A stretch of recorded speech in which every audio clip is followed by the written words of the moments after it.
નવસારી જિલ્લાના ચીખલી તાલુકાના ભાજપના એક મહિલા નેતાના ઘરમાં છાપો મારી અને એસઓજી પોલીસે શંકાસ્પદ પરવાનાવાળી એક લોડેડ રિવોલ્વર તેમજ 8 જીવતા અને 18 ખાલી કારતૂસ ઝડપી પાડ્યા હતા.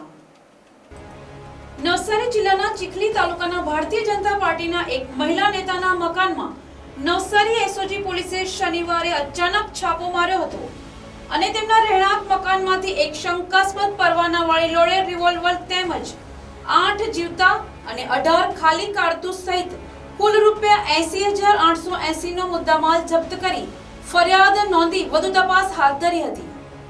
નવસારી એસઓજી પોલીસના મહિલા સ્ટાફ સહિત 5 જેટલા વાહનોમાં આવેલા અધિકારીઓએ સવારથી મોડી સાંજ સુધી સર્ચ ઓપરેશન કર્યું હતું.